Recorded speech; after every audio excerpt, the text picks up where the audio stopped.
Ay, Melody. Ya lo puse transmitir, pero no sé aquí qué onda.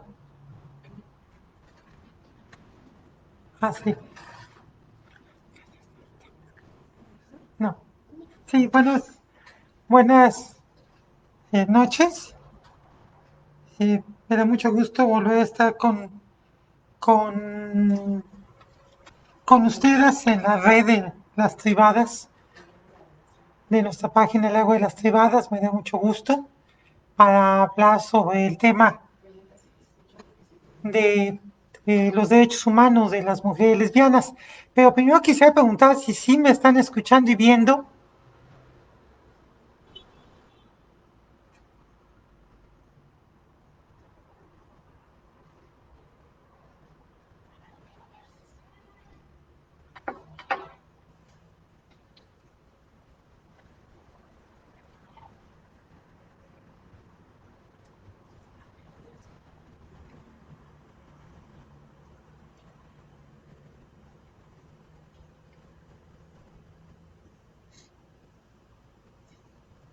Sí, sí, nada más estoy esperando, les agradezco mucho. Buenas noches, muchas gracias. Eh, voy a tratar de compartir una presentación como la vez pasada. Espero que en esta ocasión tenga suerte para que puedan ir siguiéndola.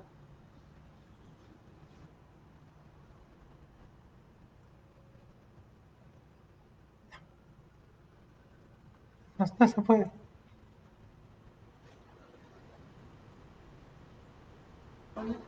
no se puede. Empezar a compartir.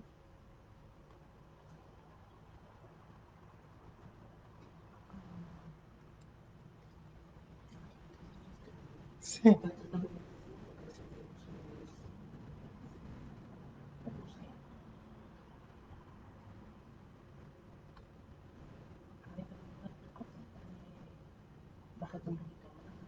sí. No, ya me subí, me bajé.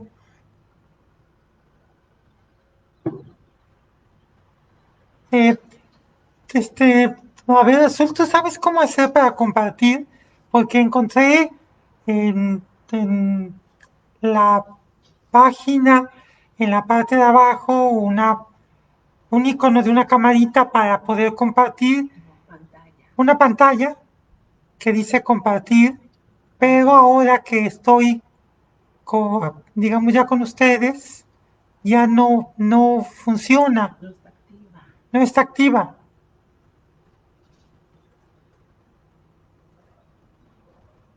¿Tú sabes cómo hacerle para poder compartirla? Bueno, si me dices, genial. Si no, pues voy a comenzar como la otra vez, para que no perdamos tiempo. Y bueno, pues voy a comenzar. Voy a comenzar entonces. Eh, bueno, les quería comenzar planteando, mostrando varias de las banderas que históricamente nos hemos dado las mujeres lesbianas. Eh, en particular, eh, eh, hay varias banderas históricas, como la bandera del Abris, que es la bandera que asume el lesbofeminismo, que justamente está representada por estos colores de esta pulsera, y su figura es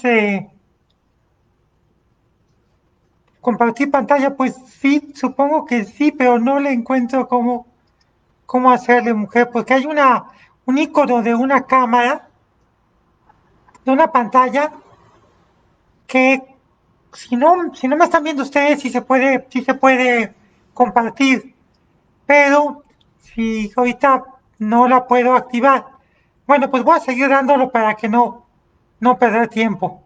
Este, entonces, esta bandera del Abris, que está representada por una hacha con doble filo, que es la que históricamente usaban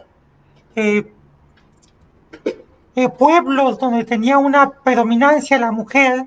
Y esto tiene mucho, digamos, de mitología, tiene mucho de leyenda, de las famosas amazonas, en las que, eh, por ejemplo, dentro de la civilización miconia, de la cual habla la Grecia antigua, las leyendas de la Grecia antigua, y se refieren a las diosas de Mertes y Artemisa, eh, había una diosa mujer que era la que conducía y la que representaba la fuerza.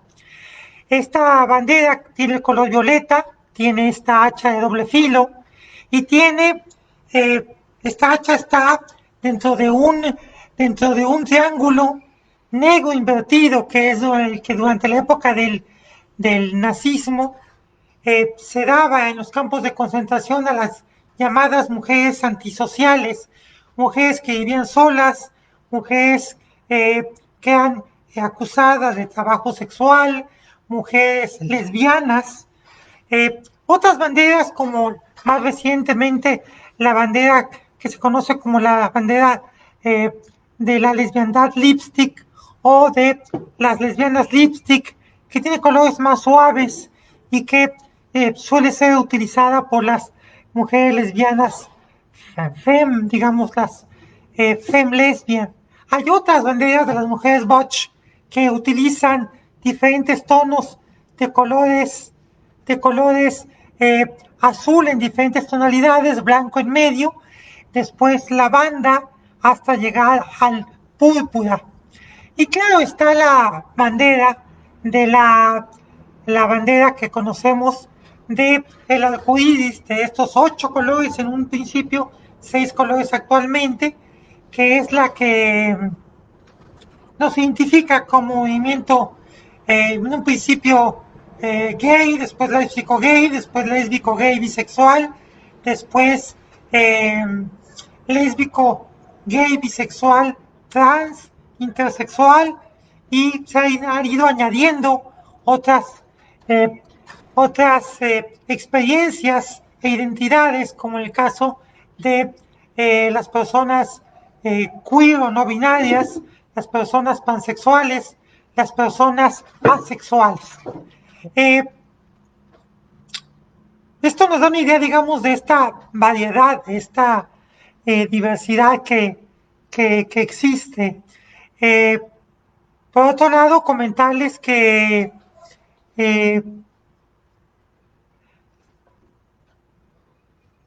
el problema central que tiene que ver con los derechos humanos de los diferentes grupos en situación de vulnerabilidad es que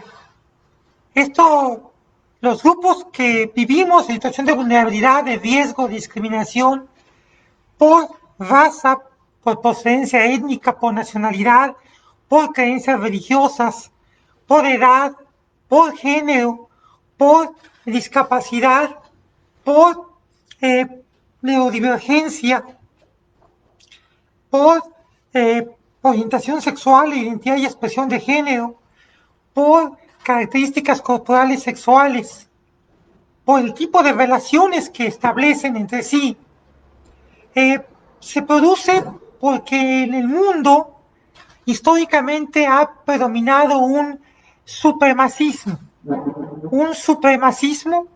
que, así como conocemos que hay un supremacismo racial, un supremacismo étnico, un supremacismo religioso, un supremacismo político, también lo hay en el terreno sexual. Es decir, se ha considerado históricamente que un sexo género, que un tipo de sexualidad, lo que hoy llamamos orientación sexual, que un tipo de relaciones entre las personas es la que ha prevalecido y debe prevalecer. Y esto nos lleva a, enfrentar que este supremacismo ha encontrado particularmente en el ámbito de la sexualidad, un terreno para imponer lo que conocemos como los estigmas sexuales y los estigmas de género, que son los que se encuentran a la base del tema que nos preocupa tanto, que es la discriminación y el prejuicio sexuales. En nuestro caso, como lesbianas, la lesbofobia. ¿Qué es? La lesbofobia es el miedo, rechazo y agresiones irracionales contra quienes tenemos una orientación o preferencia sexual diferente a la heterosexual. En el caso de nosotras mujeres lesbianas, lo que es precisamente la lesbiandad. Y a estas actitudes y conductas de miedo, rechazo y agresiones se les califica como lesbofobia. Esta lesbofobia se alimenta de dos estigmas, decíamos, el estigma sexual y el estigma de género.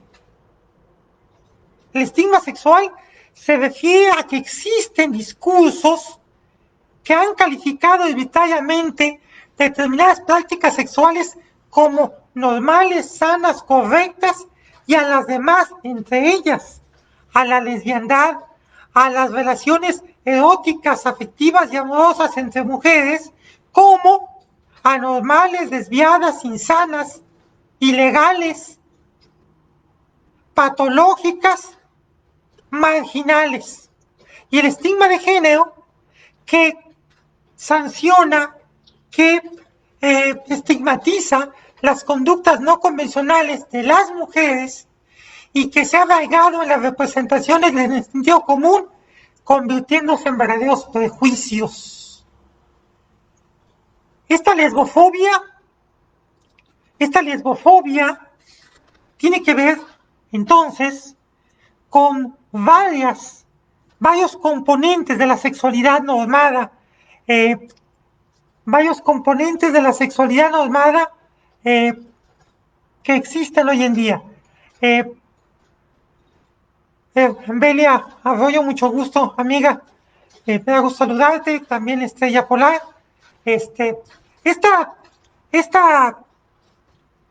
Esta lesbofobia, decíamos, que es esta actitud, miedo, rechazo irracionales hacia las mujeres que tenemos prácticas eróticas y expresiones afectivas y amorosas por otras mujeres que no caen, por tanto, dentro de la heterosexualidad, que supondría la relación entre hombres y mujeres, para reproducir el orden social, que decíamos son el estigma sexual y el estigma de género, se encuentran materializadas en dos componentes de la sexualidad normada. Dos componentes de la sexualidad normada, que son el binarismo de sexo y género y el heterosexismo, heterocentrismo. De acuerdo con la primera, se sostiene que solamente dos sexos, macho y hembra, solamente dos géneros, hombres y mujeres, que definen la masculinidad y feminidad respectivamente, que las relaciones sexuales tienen como fin fundamental la procreación, que la familia natural es patriarcal, monogámica, heterosexual y para toda la vida. Para el binarismo de género, las dicotomías son naturales, normales y excluyentes. Y por otro lado, el heterosexismo, heterocentrismo, lo que llamamos la heteronorma, que es un término que habla de un sistema social, cultural e institucional que impone una sexualidad entre sexos opuestos, únicamente entre sexos opuestos, y supone que todas las personas que habitamos el mundo somos a priori heterosexuales, o que las relaciones entre los sexos opuestos son la única sexualidad natural, normal, sana, legítima, válida, legal y mayoritaria. Existen diferentes tipos de lesbofobia, desde la interna, la que está internalizada, la que tenemos nosotras y con la que nos enfrentamos cuando vamos descubriendo, entendiendo, decidiendo que nuestra atracción erótica, nuestras expresiones afectivas y amorosas, nuestras prácticas eróticas se dirigen no hacia los hombres, como establece el patriarcado y el heterosexismo, el heterocentrismo, la heteronorma hacia una mujer, familiar, sociocultural, en las tradiciones, en las canciones, en el humor, en los refranes, en los dichos, en el doble sentido, y la institucional que se manifiesta en las escuelas, los centros de trabajo, las dependencias de gobierno. Esta lesbofobia tiene que ver en el caso de nosotras mujeres lesbianas con la invisibilización. No ser vistas, porque las mujeres sabemos, y gracias a los feminismos, que lo que no se ve no existe y lo que no existe no tiene derechos.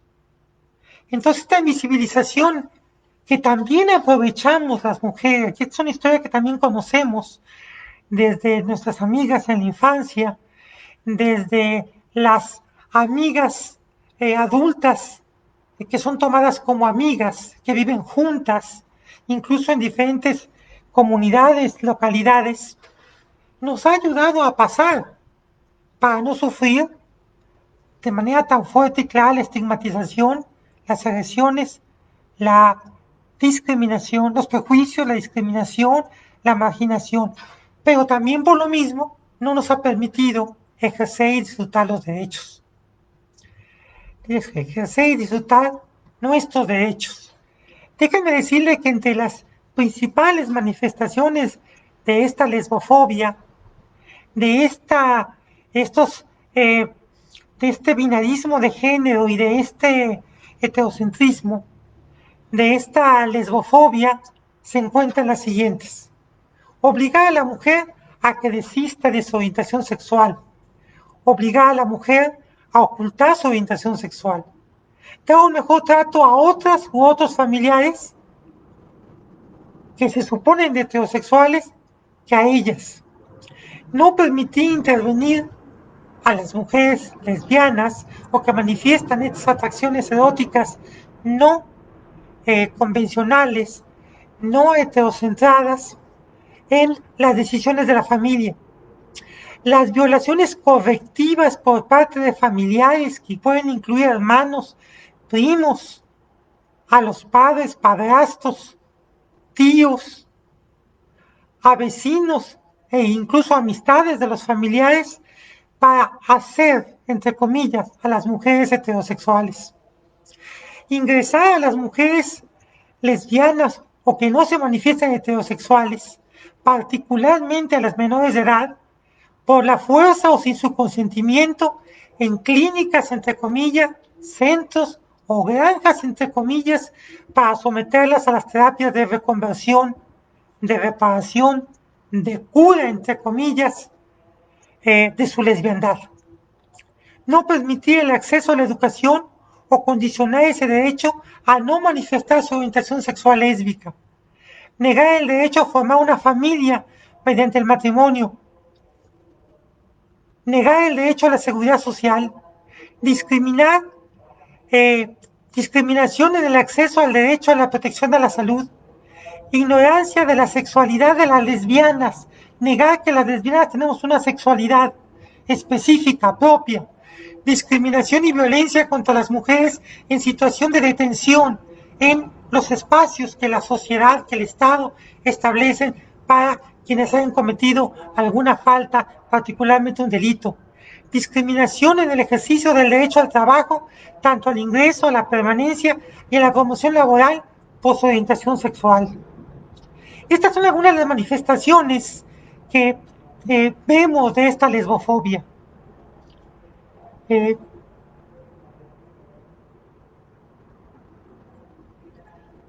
Igualmente se dice, es que dicen las personas que hacen prácticas lesbofóbicas,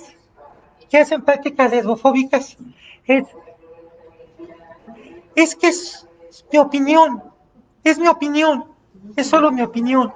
Pero las opiniones pueden ser racistas, pueden ser clasistas, y particularmente en nuestro caso pueden ser misóginas y lesbofóbicas. Por eso las opiniones misóginas y lesbofóbicas no son solamente una simple opinión, sino que es un discurso de odio y rechazo que se disfraza de buenas intenciones. Frases lesbofóbicas que debemos de evitar, por ejemplo, son: ¿quién es el hombre en la relación? Estás muy bonita para ser lesbiana.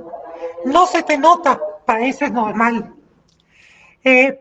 Vamos a hablar un poco de estas manifestaciones de discriminación y violencia por orientación sexual, que en este caso también incluyen a la homofobia, la lesbofobia, la bifobia, la transfobia e incluso la intersexfobia, porque los datos que nos da, por ejemplo, la Asociación de Lesbianas, Gays y Personas Trans a nivel internacional, en su informe sobre la homofobia de Estado en 2019, no vienen particularizadas en el caso de las mujeres lesbianas.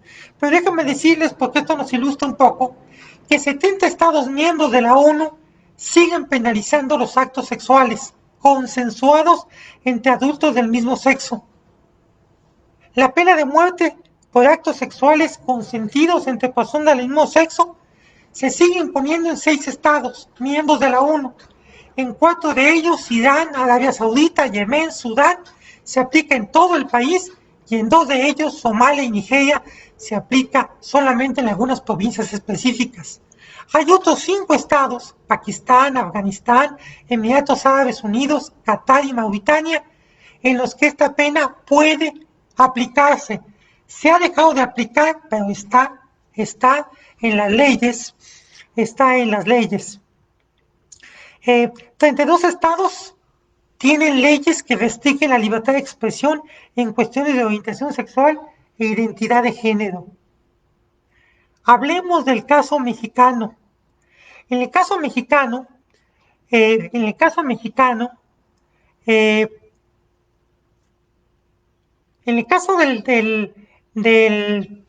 México, los datos que vamos a compartir son, fíjense qué interesante, de una publicación que se llama Letra S, sobre sexualidad, salud y SIDA, que ha publicado desde la década pasada, a partir del registro en periódicos y en medios de comunicación, los asesinatos contra personas que son identificados por estos medios, muchas veces de manera amarillista, de manera la nota roja que llamábamos antes, o por sus personas queridas, o por el activismo, por asociaciones civiles, han manifestado que se dan estos asesinatos. Y apenas el año pasado, vale la pena decir, en el último informe que presentó Luis Raúl González Pérez, el anterior presidente de la Comisión Nacional de los Derechos Humanos, habla de que 15 ministerios públicos, es decir, los ministerios públicos en 15 estados de la República apenas empiezan a reportar estos crímenes de odio por orientación sexual y en algunos casos por identidad y expresión de género. Los datos son impactantes. Déjenme comentarlos brevemente. En la anterior administración federal, del 2013 al 2018, 473 personas de las poblaciones LGBTIQPA fueron asesinadas.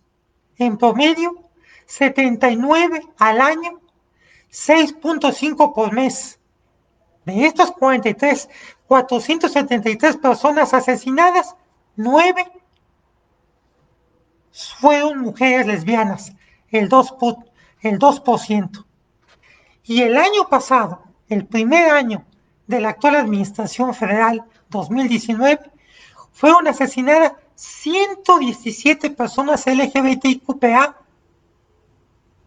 con lo que se convirtió en el año en el que se produjo más homicidios contra las personas de la diversidad sexual de género durante la década pasada, la segunda década de este siglo.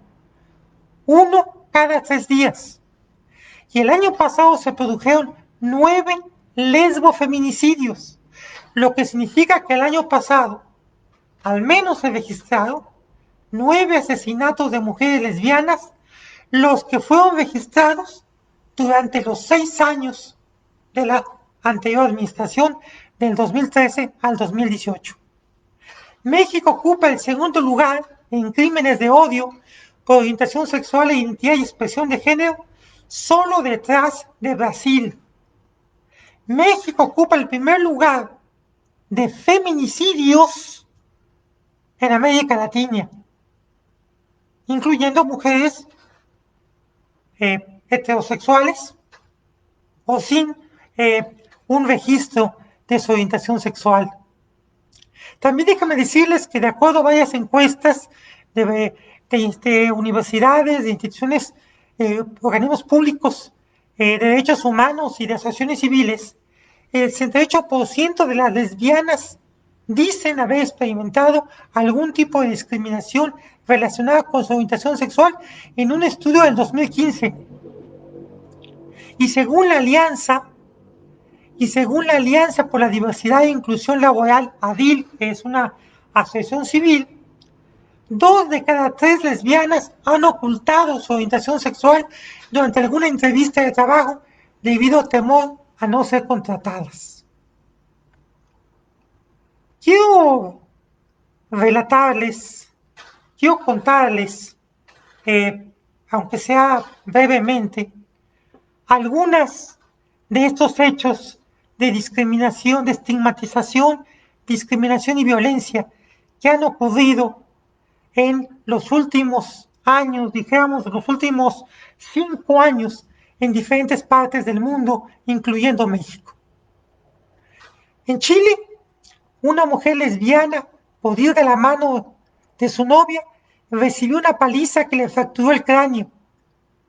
En ese país, el Día de la Visibilidad Lésbica, 9 de julio, se recuerda la tortura y asesinato de Mónica Briones, mujer lesbiana asesinada durante la dictadura de Pinochet en 1984, convirtiéndose ella en el primer caso documentado en Chile de crimen de odio por orientación sexual.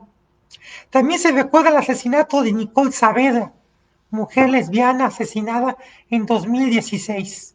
En Argentina, inicia el juicio en contra de una mujer lesbiana que fue acusada en octubre de 2017 por resistencia y lesiones a la autoridad.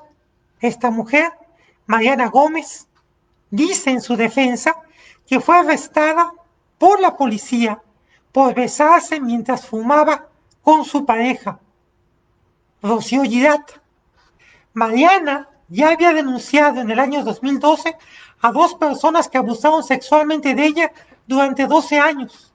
Por su parte, su pareja Rocío relató en 2014 los abusos a los que había sido sometida por su padre, un ex suboficial de contrainteligencia de la Armada Argentina, quien la violó cuando aún era adolescente. En México, 2 mujeres lesbianas, Diana Junget y Ali Guagua, escritora y performancera española y DJ veracruzana respectivamente, propietarias de un restaurante bar en la colonia Doctores, en la Ciudad de México, sufrieron una agresión lesbofóbica en contra de Diana y de su establecimiento a principios de mayo del 2019. En Inglaterra, el 30 de mayo, seguramente lo han de haber leído, el 30 de mayo de 2019, un grupo de 4 hombres de entre 20 y 30 años golpeó y humilló a 2 mujeres lesbianas a bordo de un autobús urbano en Londres hace poco más de un año. Las afectadas fueron Melania Gay Monat, uruguaya de 28 años, residente en esa ciudad, y Chris, inglesa. El 8 de junio del mismo año, hace apenas casi un año, en la localidad de Southampton, al sur del Reino Unido, una pareja de actrices formada por Lucy Jane Parkinson y Rebecca Badadvala, que se dirigían al teatro para dar una función de la obra Rotterdam, fueron atacadas por sujetos desconocidos que les lanzaron desde un automóvil piedras en el momento en que se besaban. El 8 de julio, hace menos de un año, la joven Ellie Mae Mulholland y su pareja fueron atacadas por dos mujeres en la localidad de Booth Ferry después de un altercado en el que recibieron además golpes e insultos lesbofóbicos. En Egipto acabamos de enterarnos que la joven activista LGBT lesbiana Sara Hegazi se suicidó recientemente en Canadá, país del que había recibido asilo, después de 3 años de episodios de estrés postraumático derivados de pasar 3 meses en prisión, de torturas y pseudoterapia electroconvulsiva, acusada por el Estado egipcio de promover la desviación sexual y el libertinaje, cuando levantó la bandera del arcoíris durante un concierto en el año de 2017. En Sudáfrica, la pareja formada por Eran Joy van Niekerk y Anisha van Niekerk desaparecieron el 7 de diciembre de 2017 al intentar asistir a un funeral y sus restos fueron descubiertos el 28 de diciembre de ese año. Las mujeres fueron secuestradas, violadas y asesinadas por 8 hombres. Meses antes, en abril de 2017, la mujer lesbiana Nonki Smoo fue violada, asesinada y quemada. En Rusia, el 21 de julio del 2019, hace menos de un año, la activista Yelena Grigorieva, reconocida por su trayectoria en la defensa de los derechos humanos de las personas LGBTI, fue asesinada. Su cuerpo fue encontrado en la vía pública con puñaladas en el rostro y espalda y señales de estrangulamiento. Ella fue víctima de acoso y de amenazas de muerte, así como de ciberacoso por parte de un sitio en ese país, Rusia, que reunía datos personales, direcciones, fotos y rutinas de personas LGBTI conocidas y anónimas y que llamaban a quienes lo seguían a agredir a las personas de quienes se recopilaba información LGBTI QPA. Este es el panorama, digamos, que vivimos las mujeres lesbianas en todo el mundo. Frente a ello, frente a esta lesbofobia, frente a este heterocentrismo, esta heteronorma que forma parte de dominación masculina patriarcal en este sistema mundo, en este orden, se han venido levantando luchas de las mujeres en las 4 olas de los feminismos, en las luchas de los movimientos amplios de las mujeres, que también han sido acompañados, particularmente desde la década de los 70 del siglo pasado, pero también aún antes, por mujeres lesbianas. Quisiera hablar entonces ahora justamente de elementos fundamentales de la legislación nacional e internacional que protegen los derechos por orientación sexual, identidad y expresión de género, porque en este proceso han caminado juntos y no es fácil encontrar particularizaciones al caso de los derechos humanos de las mujeres lesbianas. En el caso de México, déjenme decirles, y esto es muy importante para todas nosotras de la red de tribadas del Ágora, de la red de mujeres de las tribadas, del Ágora de las tribadas, que en México, en nuestro país, sí tenemos un entramado institucional, legal, normativo, de políticas públicas, de medidas y de acciones que deben de protegernos. Déjenme decirles que en México, desde el 10 de junio del 2011, cuando se constitucionalizan los derechos humanos y se establece en el artículo 1 de la Constitución Política de los Estados Unidos Mexicanos, artículo 1, párrafos 1, 2 y 3, que los derechos humanos están plenamente reconocidos en la Constitución por el principio pro persona, pro hominem, y que el Estado mexicano se obliga al respeto, cumplimiento no solamente de los 139 artículos constitucionales, sino de los tratados de derechos humanos. Específicamente, el párrafo quinto del artículo primero constitucional establece la prohibición de toda discriminación que atente contra la dignidad humana y tenga por objeto anular o menoscabar los derechos y libertades de las personas, que ya venía desde el 14 de agosto del 2001, pero que ahora, el 10 de junio de 2011, reconoce explícitamente, literalmente, la preferencia sexual. Déjenme decirles que de las 32 entidades federativas que conforman nuestro país, 30 entidades consideran en sus constituciones estatales cláusulas contra la discriminación, con excepción de Aguascalientes y Tamaulipas. Sin embargo, estados de Baja California, Guerrero y Tabasco no incluyen expresamente en la cláusula antidiscriminatoria de sus constituciones a la orientación sexual.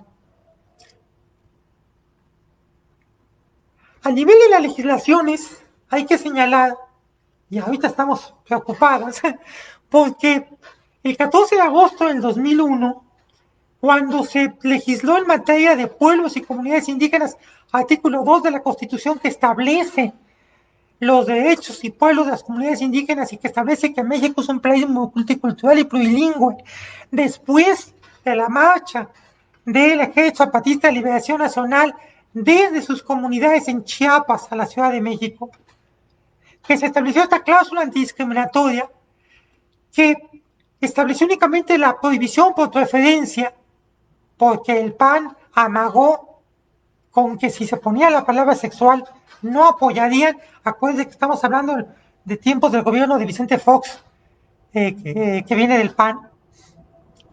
Se estableció que la cláusula 14 de agosto del 2001, no se les olvide, que la cláusula antidiscriminatoria que en aquel momento se encontraba en el párrafo tercero del artículo primero, establecía como ley reglamentaria la que tutelaba esta cláusula constitucional antidiscriminatoria a la Ley Federal para Prevenir y Eliminar la Discriminación, que se promulga el 11 de junio del 2003 y se reforma el 20 de mayo de 2014 y que crea en abril del 2004 el Consejo Nacional para Prevenir la Discriminación.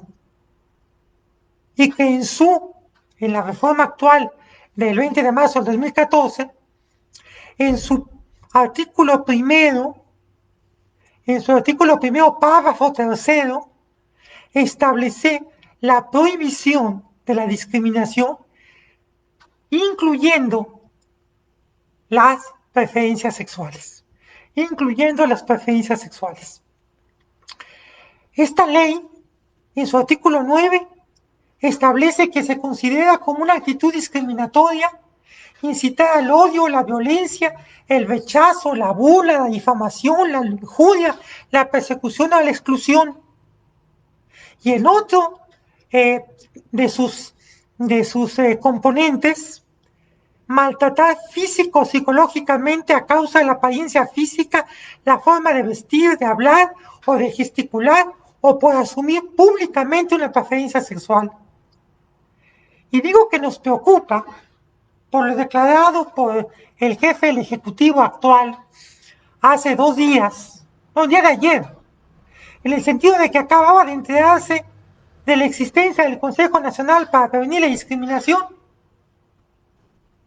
no saber que es un consejo, no saber que es ya un organismo de Secretaría de Gobernación, es un organismo descentralizado, la Secretaría de Gobernación tiene, digamos, intervención en los lineamientos generales de las acciones del CONAPRED, y no saber los importantísimos logros que en 16 años ha tenido este Consejo Nacional.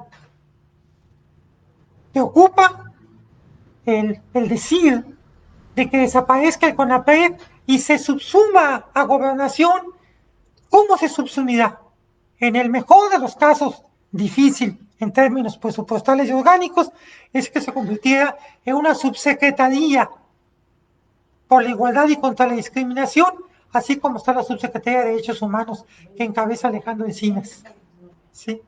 Nos preocupa mucho eso, esa ignorancia, ese desconocimiento y que desconozca todo aquello que no está en sus concepciones clientelares para llegar clientelar y electoralmente a poblaciones. Todas las entidades federativas del país cuentan contra leyes contra la discriminación. En 30 entidades, en sus códigos penales o en alguna legislación, tipifican conductas relacionadas con la discriminación, incluyendo la orientación sexual. Aunque esta tipificación no está presente en Baja California y Guanajuato. En 2 entidades del país, los congresos locales han modificado su legislación penal para incluir en sus códigos penales al odio como agravante en los delitos de homicidio. En 2019 se comenzó a discutir, desde el año pasado se comenzó a discutir en la Cámara de Diputados la elaboración y promulgación de una ley de la diversidad sexual que crearía un Instituto Nacional de la Diversidad Sexual para atender las poblaciones de la diversidad LGBTQPA, aunque con estos decides de López Obrador, en el sentido de que no entendía por qué había tantas instituciones que atendieran, desconociendo que justamente lo que no es visible, no existe, no hay ejercicio de derechos porque no hay reconocimiento legal, no hay entramado institucional, no hay políticas públicas, no hay programas y medidas, no hay presupuesto, como se ha venido haciendo en el caso de los adultos mayores, de las mujeres, de las personas con discapacidad, de pueblos y comunidades indígenas, y se demanda para las personas de la diversidad sexual. Déjenme decirles que hay un decreto presidencial que es muy importante. El 21 de noviembre de 2006, hace ya casi 15 años, la Cámara de Diputados aprobó de manera unánime establecer el 17 de mayo como el Día Nacional de Lucha contra la Homofobia. El Senado de la República lo aprobó en octubre del 2013, 7 años después. Apenas el 21 de marzo del 2014, el Ejecutivo Federal emitió un decreto que se publicó en el Diario Oficial de la Federación que establece el 17 de mayo como Día Nacional de Lucha contra la Homofobia, que también entendía a la orientación sexual y la identidad y expresión de género. Y vale la pena señalar que el 17 de mayo del año pasado, en Palacio Nacional, Andrés Manuel López Obrador emitió este decreto presidencial que apareció publicado en el Diario Oficial de la Federación un día después, que establece al 17 de mayo como el Día Nacional de Lucha contra la Homofobia, la Lesbofobia, la Bifobia y la Transfobia. Y ese día tomó con sus 2 manos en Palacio Nacional la bandera del arcoíris.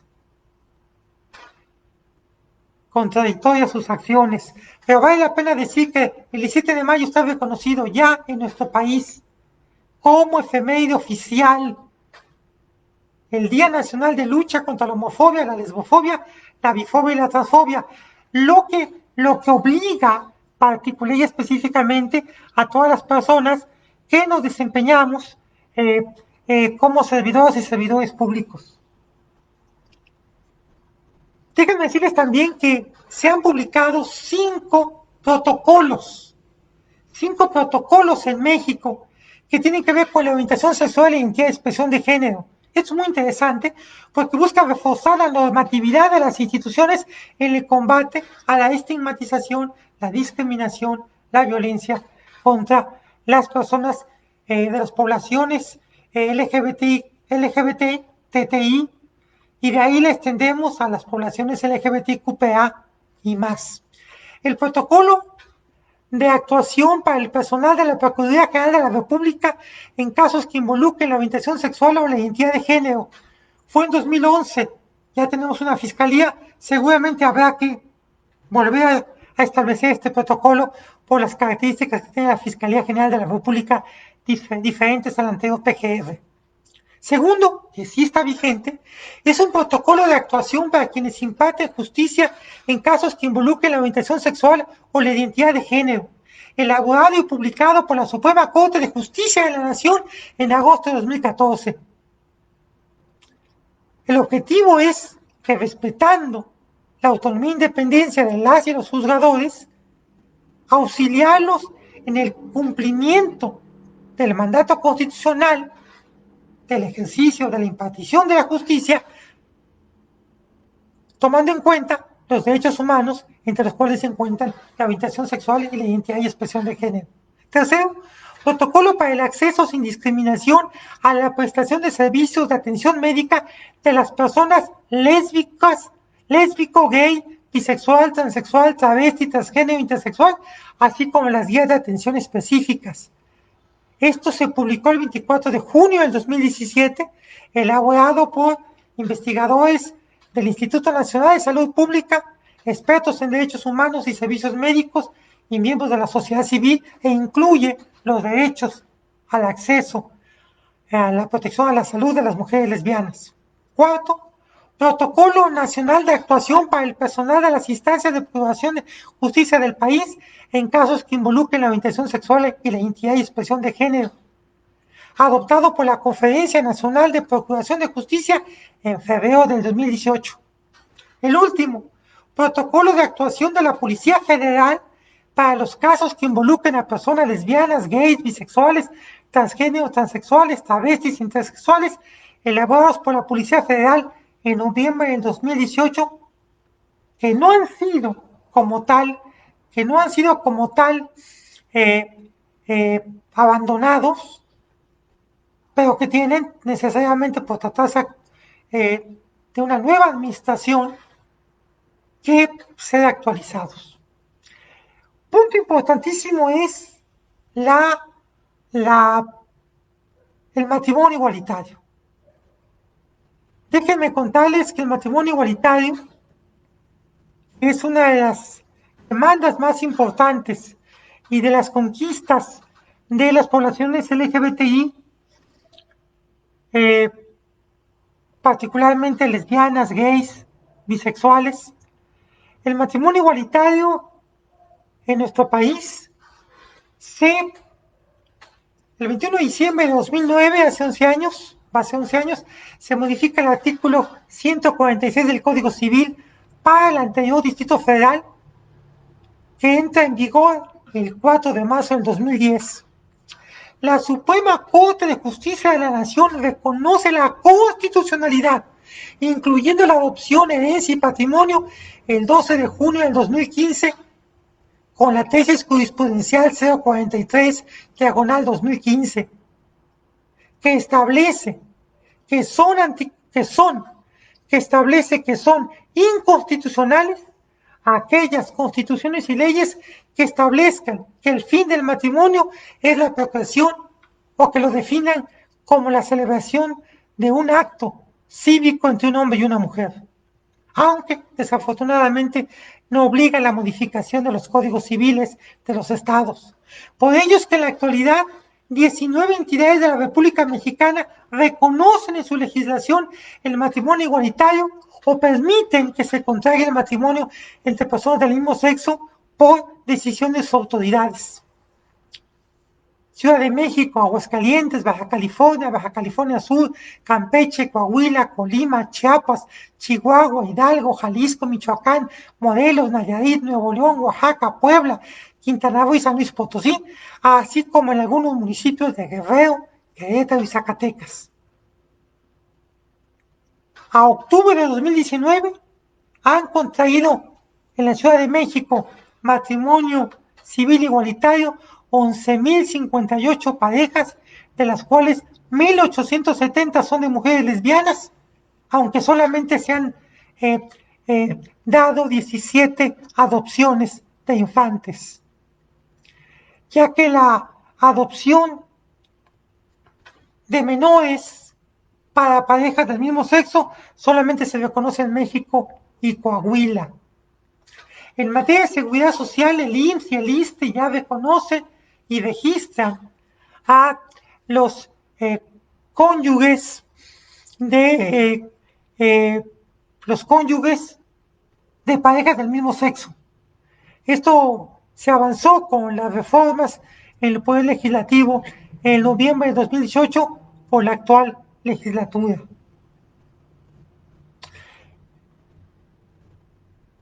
Antes de que pase al ámbito internacional, quiero decirles algo muy importante, muy importante. Les agradezco mucho su atención. Si tienen comentarios, preguntas, dudas, cuestionamientos, por favor, para que los hagan saber a través del chat. Quiero decirles esto. Por un lado, el panorama que planteé en la primera parte, que pinté en la primera parte, pues es de mucha preocupación, de indignación por la manifestación de la lesbofobia y lo que se encuentra atrás de la sexualidad normada, del binarismo de género y del heterocentrismo, de la heteronorma. En la segunda parte he venido planteando el entramado constitucional, legislativo y avanzado en las instituciones que defienden los derechos humanos, también por orientación sexual, identidad y expresión de género, por tanto, si es orientación sexual de las mujeres lesbianas. Pero seguramente ustedes estarán pensando y tendrán en su mente casos personales, historias personales, testimonios personales,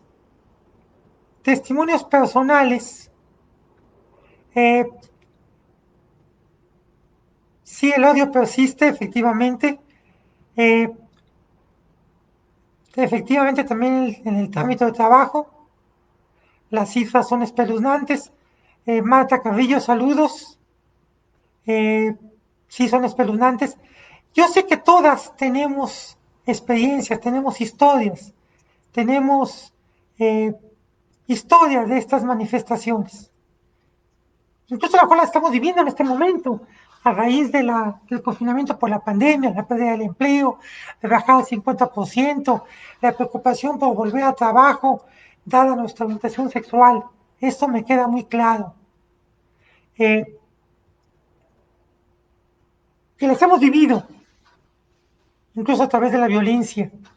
Las hemos vivido en la familia, las hemos vivido en el vecindario, las hemos vivido en la escuela, en el ámbito laboral, las hemos vivido en la calle, por eso les quería compartir esas referencias. Y entonces se preguntan de qué sirven los derechos humanos que se reconocen en nuestro país. ¿De qué sirven los derechos humanos de los que vamos a hablar en un momento? ¿De qué sirven? Les dejo un poquito aquí con el suspenso y me quiero seguir para hablar de lo que son la orientación sexual y la identidad de género en el sistema internacional de derechos humanos. En el marco internacional de los derechos humanos se están generando apenas definiciones claras y contundentes acerca de las personas lesbianas, gays, bisexuales, trans e intersexuales. No tenemos un instrumento específico, como en el caso de las mujeres, en el caso de personas mayores en Iberoamérica, como en el caso de niños, niñas y adolescentes, como en el caso de trabajadores migratorios y sus familias, como en el caso de personas con discapacidad, como en el caso de pueblos y comunidades indígenas o de pueblos tribales. No lo tenemos.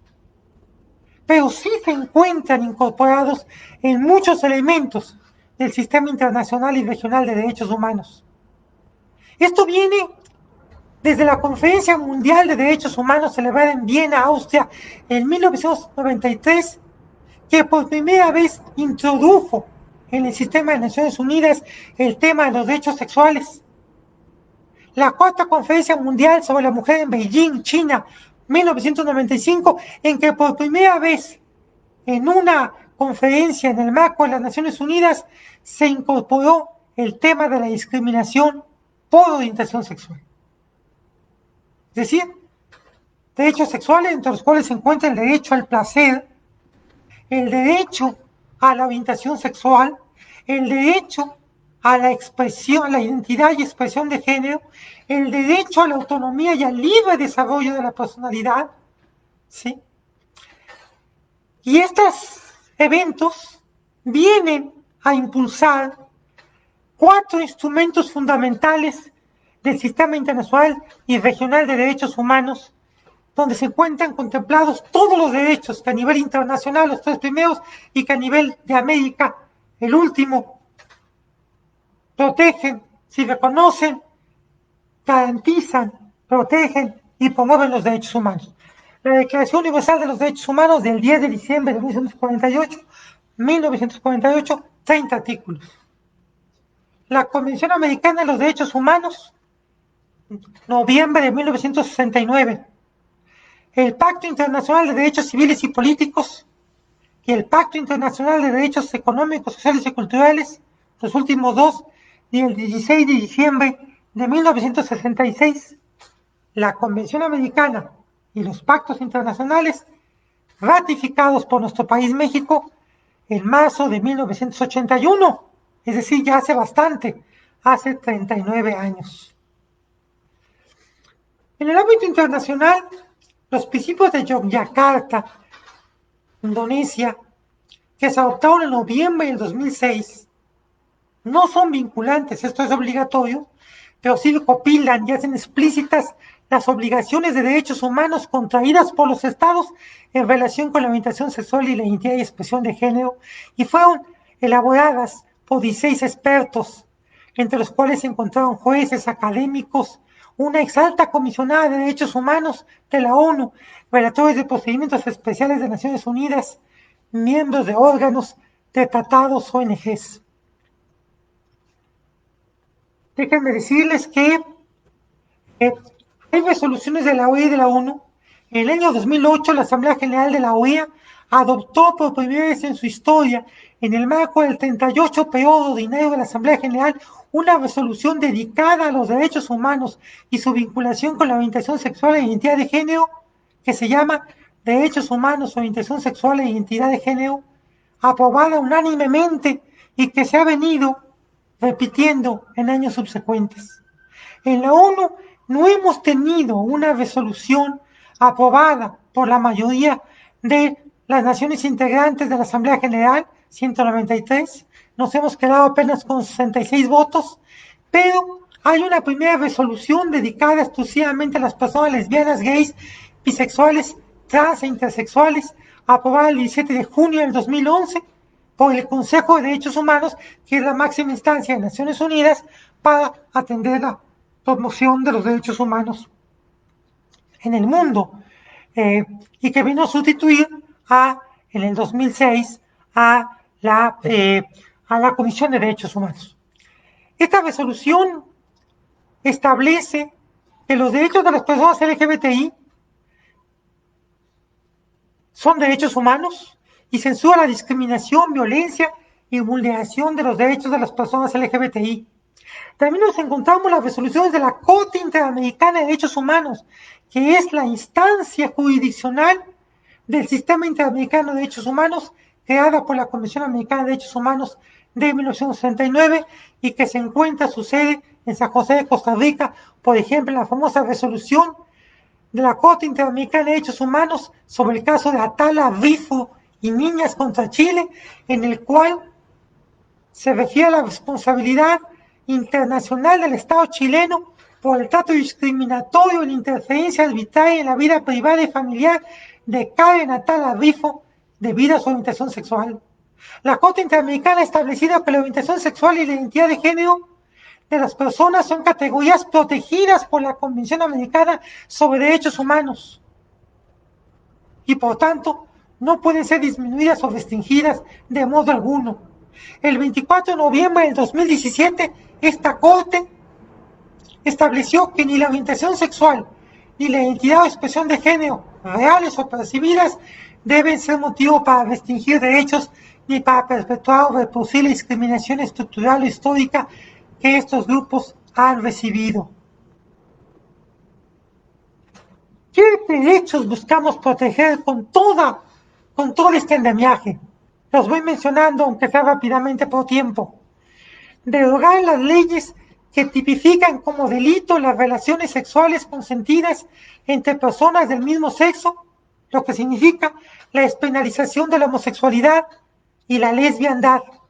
Reconocimiento gubernamental de las relaciones entre personas del mismo sexo como el matrimonio entre personas del mismo sexo o uniones similares, permitir adopción homoparental y lesbomaternal, reconocimiento de la familia homoparental y lesbomaternal, leyes contra la discriminación que incluyan como categorías protegidas la orientación sexual, la identidad de género, la expresión de género, en particular en el lugar de trabajo, el acceso a los bienes y servicios, la vivienda y la atención de la salud, legislación contra el acoso escolar y la no discriminación para proteger a niños, niñas y niñas y estudiantes LGBTQPA, prohibir las terapias reparadoras o de conversión que intentan cambiar o reprimir la orientación sexual y la identidad de género de una persona, en particular en menores de edad, derechos migratorios para parejas del mismo sexo, legislación contra delitos de odio y el discurso de odio que proporcionan sanciones que proporcionen sanciones penales por la violencia y la incitación a la discriminación motivada por prejuicios contra personas LGBT, igualdad en la edad de consentimiento sexual, acceso igualitario a las técnicas de reproducción asistida para las mujeres lesbianas. Déjenme decirles, resultado de esta protección, que en 123 estados miembros de la ONU, los actos consensuales entre adultos del mismo sexo son legales, en contraposición a los que los prohíben. Y en 73 estados tienen leyes que protegen contra la discriminación en el lugar de trabajo por motivos de orientación sexual. Que 9 estados contienen disposiciones constitucionales que especifican la orientación sexual en sus protecciones contra la discriminación. Que 39 estados, es decir, naciones, estados nacionales, tienen leyes que castigan los actos de incitación al odio, la discriminación o la violencia por motivos de orientación sexual. Que 29 estados nacionales reconocen el matrimonio entre parejas del mismo sexo. 27 estados nacionales prevén algún tipo de reconocimiento de la pareja. 28 estados tienen leyes de adopción conjunta. Y 30 estados permiten la adopción de un segundo padre o madre,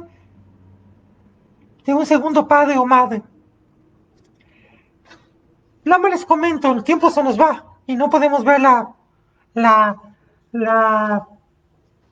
presentación, ¿no? Va a tener que ver cómo resolver eso. Déjenme decirles que hoy en día hay 2 mujeres lesbianas que gobiernan países. Ana Brnabić es la primera ministra de Serbia desde junio del 2017. Es una mujer joven, economista y política. Es la primera mujer y la primera mujer lesbiana que ocupa el cargo de primera ministra en Serbia. La otra, que fue en realidad la primera mujer lesbiana en gobernar un país, se llama Johanna Sigurdardóttir en Islandia, que fue primera ministra de Islandia entre el 2009 y el 2013. Y ella se casó con su pareja siendo primera ministra.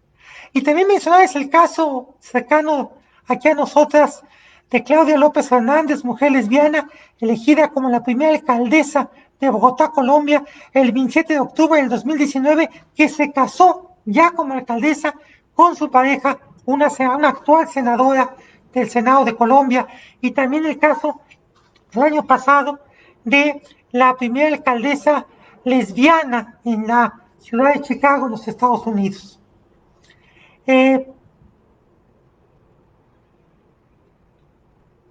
Decía yo que seguramente estarán pensando, ¿qué nos sirven? ¿Qué nos sirven? Con esto voy terminando. ¿Qué nos sirven? Gracias, Claudia, también saludos. Marta Carrillo, Rosalinda Franklin. ¿De qué nos sirven los derechos humanos si hay estigmatización, discriminación, marginación, violencia contra las mujeres lesbianas? ¿De qué nos sirve este andamiaje internacional y nacional? ¿De qué nos sirve que haya leyes en el orden nacional, local e internacional y regional? Bueno, déjenme decirles, y esto es muy importante, no es el tema, pero me gusta mucho siempre hablar de esto, que la historia de los derechos humanos es la historia de la lucha de las personas, los grupos y los pueblos por lograr que quienes tienen el poder reconozcan que también son personas y por tanto también tienen derechos. Porque justamente la historia de la humanidad no es esa. La historia de la humanidad es la historia donde quienes tienen el poder por razones de linaje, de origen, de autoridad, de fuerza física, de riqueza material, de poder económico, de poder político, del conocimiento, se han impuesto sobre el conjunto de la humanidad y nos han negado nuestra condición humana, porque si reconocían nuestra condición humana, reconocerían que también tenemos derechos. Esta es la historia de los derechos humanos que no voy a tocar ahora. Pero entonces lo que les quiero decir es que los derechos humanos se puede ver bonito, se puede ver en las ceremonias, en las fiestas, en las instituciones. Es una historia de lucha en contra de quienes tienen el poder de cualquier tipo, por autoridad, en su momento por edad, por conocimientos, material, económico, político, religioso, científico, tecnológico. Y cuando hablamos de lucha, es hablar de luchar. Hay que luchar. Los derechos humanos tienen varias características: universales, indivisibles, interdependientes, progresivos. Eso establece, por cierto, el párrafo 2 del artículo primero de la Constitución. Pero hay otras dos características. Los derechos humanos, para que dejen de ser buenas intenciones, expectativas, wishful thinking, tienen que ser exigibles y ser justiciables. Justiciables creando los mecanismos, los procedimientos y las leyes para que puedan ser juzgados por sus poderes judiciales.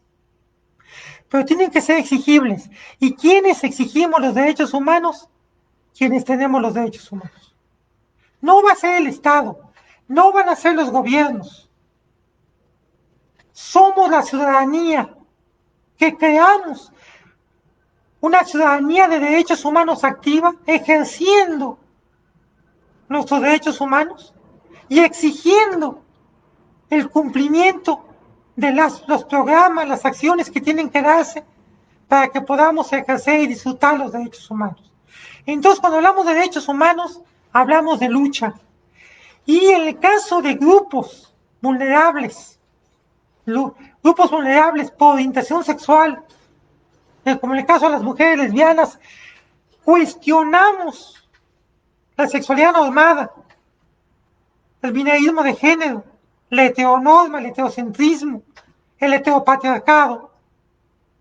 Pues tiene que ser así. Y esta es la historia de la lesbiandad, que me sea muy interesante repasarla, verla, comentarla con ustedes, y particularmente lo que llamamos el movimiento lésbico en el mundo y en México. Desde aquellas jornadas del 28 de junio de 1969, que vamos a volver a recordar la próxima semana en el Stonewall Inn del Greenwich Village en Nueva York, en nuestro país, desde 1978, en el caso de las mujeres lesbianas con Lambda, con Eloy Cabet, y las etapas del movimiento lésbico. Hay que luchar, hay que pelear. Como hablamos de derechos humanos en este caso, voy a terminar diciéndoles brevísimamente por el tiempo algunos de los lugares en los que se puede luchar por los derechos humanos. Es decir, hay que exigir el ejercicio de los derechos humanos, el disfrute de los derechos humanos. Hay que exigir que los estados que se obligan a ello porque forman parte del sistema internacional e interamericano de derechos humanos como México, reconozcan, respeten, protegen, garantizan y promuevan los derechos humanos. También por orientación sexual, también de las mujeres lesbianas.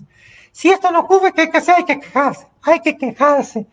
Entonces aquí en la presentación, que también le voy a enviar a Azul para que se las haga llegar, tenemos a la Comisión Nacional de los Derechos Humanos, contra la cual, Comisión Nacional de los Derechos Humanos, o CNDH, a la cual se pueden interponer quejas contra servidores y servidores públicos y públicas del nivel federal que violen derechos humanos. Y aquí dejo los links para presentar una queja por línea, una queja en la aplicación móvil, la dirección, etcétera. También nos encontramos precisamente el CONAPRED, el Consejo Nacional para Prevenir la Discriminación, donde se pueden interponer quejas contra servidores y servidores públicos de la Administración Pública Federal, pero también contra particulares por actos u omisiones discriminatorios. Aquí también dejo los links para interponer una queja en línea, una queja en domicilio, por teléfono. También está la Comisión de Derechos Humanos de la Ciudad de México, en la cual se pueden interponer quejas contra servidores y servidores públicos del ámbito local del gobierno de la Ciudad de México. La Comisión para Prevenir y Eliminar la Discriminación de la Ciudad de México, COPRED, donde se pueden interponer quejas contra servidores y servidores públicos del gobierno de la Ciudad de México y particulares por motivo de discriminación. También déjenme decirles que en la Ciudad de México, digamos que es el espacio donde se ha avanzado más en esto, existen 3 oficinas, 3 sedes del Ministerio Público para delitos referentes a las poblaciones LGBTI. La oficina sede, que está ubicada en Cerco y Violeta, y 2 oficinas en Coyoacán e Iztapalapa. En Locatel, en la línea de Locatel hay una línea de diversidad sexual donde se brinda asesoría psicológica, jurídica y médica. Y también está el Centro Comunitario de Atención a la Diversidad Sexual. Les comparto el teléfono, la dirección. También en la presentación también tenemos la Subsecretaría de Derechos Humanos de la Secretaría de Igualdad y Bienestar Social del Gobierno de la Ciudad de México, donde tenemos un área de atención a la diversidad sexual, y ahí se encuentran algunas compañeras, entre ellas alguna compañera lesbiana, que también nos pueden apoyar mucho en esto. Termino finalmente diciéndoles que también se encuentra, para terminar, se encuentran efectivamente, Azul, la sociedad civil. La sociedad civil, incluso a mí se me ocurre, Azul, que nuestra red de privadas podría trabajar, aporto los conocimientos que tenga, para generar un directorio de asociaciones civiles de mujeres lesbianas en el país. Son pocas.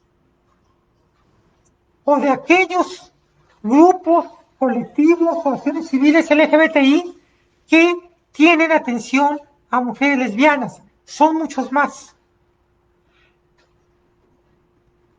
Este grupo nuestro de la red de privadas, que surge de una página de Facebook, que puede devenir quizás en un colectivo. De hecho, ya hay un grupo presencial que se reúnen en la librería Siempre Voces, se reúnen, hacen viajes.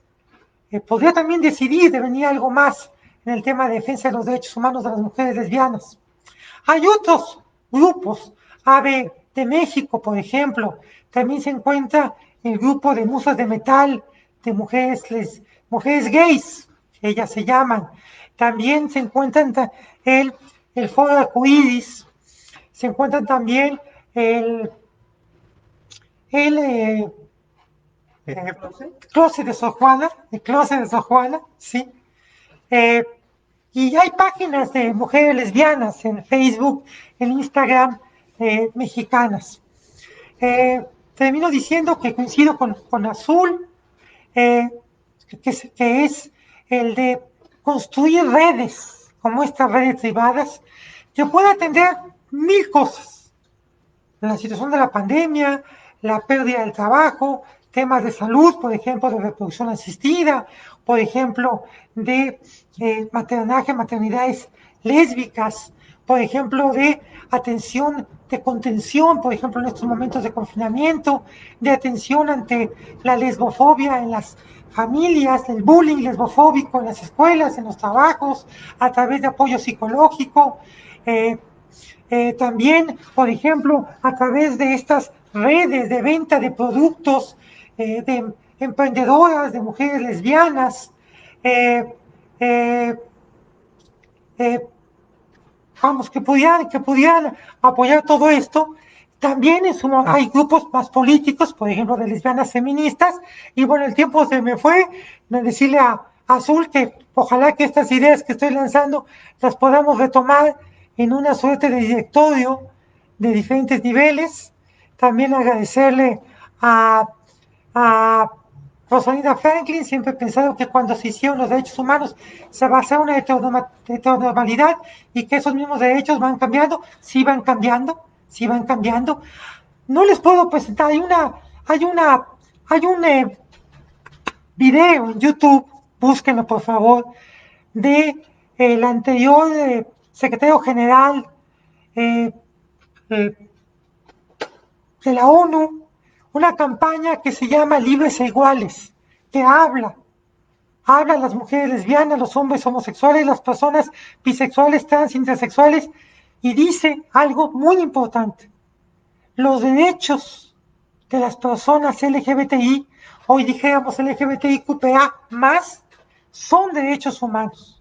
Esto que se está reconociendo la década pasada apenas fue lo mismo que se reconocieron que los derechos de las mujeres también son derechos humanos en la quinta conferencia de la Internacional de la Mujer en 1995 en Beijing. Así que efectivamente, Rosalind, esto está cambiando y se está abriendo. Eh, eh, yo no sé si somos una minoría, Rosalind. Se dice que el 10%, estadísticas muy difíciles de comprobar, el 10% de las personas en el mundo no somos heterosexuales. No tenemos un binarismo de género. Si somos actualmente 7.800 millones de personas, quiere decir que cuando menos 780 millones de personas no somos heterosexuales y ya casi 1.000 millones de personas no somos heterosexuales.